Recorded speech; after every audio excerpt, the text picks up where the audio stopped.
ගවයෝ දෙන්නේ කුඹුරේ සීසාන්ට ගවයෝ දෙන්නේ කරගද.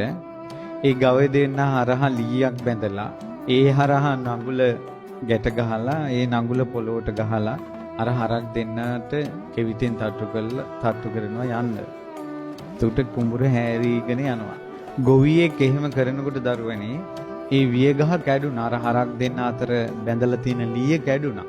ගොවියා මොකද කළේ? අර ලීය අරගෙන ඇලට දැම්මා. අර කැඩිච්ච ලීය. එතකොට දිග ලීයක් තියෙනවා. අර ලණුව ගැට ගහපු සිදුර තියෙනවා ඒ ලීය කෙලවර. මේක ඇලේ ගහගෙන ගිහිල්ලා ඔයට ගිහිල්ලා ඔයෙන් ගඟට ගිහිල්ලා ගඟෙන් මුහුදට යනවා. එතකොට හරියටම ඔක මුහුදට යන්න ඔය කොහෙවත් රැඳෙන්නේ නැතුව මුහුදට යන ප්‍රවණතාවයේ වැඩිද අඩුයිද? අඩුයි. මුහුදට ගිහිල්ලා දැන් මුහුදේ පාවෙවි තියෙනවා කොහේ හරි. මුහුද කියන්නේ පරක් තෙරක් පිරෙන තැනක් නෙවෙයි. ඔන්න ඔහොම පාවෙවි තියෙනකොට දරුවනේ මුහුද ඇතුලේ ඉඳලා උඩට එනවා කැස්බෑවේ අවුරුදු 100කට වතාවක්. ඒ කැස්බෑ වගේ එක ඇහැක් අන්ධ වෙලා. එතකොට ඒ කැස්බෑවට කියනවා කන කැස්බෑවා කියලා.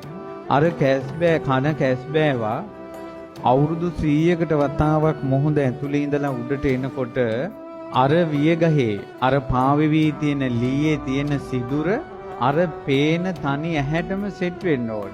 ඒක ලේසියෙන් සිද්ධ වෙයිද නැද්ද? නෑ. හිතා ගන්නවත් බෑ. බුදුරජාණන් වහන්සේ ඇහුවා සංඝයාගෙන් පින්වත් මහණෙනි එහෙම වෙන්න පුළුවන්ද? සංඝයා වදාලා ස්වාමීනි භාග්‍යතුන් වහන්සේ සිද්ධ වුණත් බොහෝ කලාතුරකින් තමයි සිද්ධ වුණොත් සිද්ධ වෙන්නේ. පින්වත් මහණෙනි ඕක සිද්ධ වෙන්න පුළුවන්. ඒ කෙනෙක් නිරේ වැටුණොත්, තිරිසන් ලෝකේ වැටුණොත්, പ്രേත ලෝකේ වැටුණොත් ආය මිනිස්සෙක් වෙනවා කියන එක ලේසි නෑ. ඒකට තමයි කියන්නේ කන කැස් බෑවා වියසිදුරෙන් අහස බලනවටත් වැඩිය දුර්ලභයි කියලා මනුස්ස උප්පත්තියක් ලැබෙන එක. ඒ නිසා ඔයාලා මිනිස්සු වෙලා ඉපදිච්ච එක එච්චරම දුර්ලභ දෙයක්. ඔයාලට සමහර අම්මලා සමහර ආච්චිලා කියනවා ඇහිලා ඇති මොන කර්මිකුට ඉපදුනාද දන්නේ මැරිලා යන්නේ නෑනේ මං. මට නම් ජීවත් වෙලා එපා වෙලා තියෙන්නේ කියලා මිනිස්සු කියනවා. අම්මලා කියනවා ආච්චිලා කියනවා.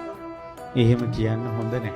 නිරේ ඉපදුනොත්, තිරිසන් ලෝකෙ ඉපදුනොත්, പ്രേත ලෝකෙ ඉපදුනොත් පින්වත් දරුවනේ මිනිස්සෙක් වෙනවා කියන එක ලේසි නෑ. අතිශයින්ම අමාරුයි.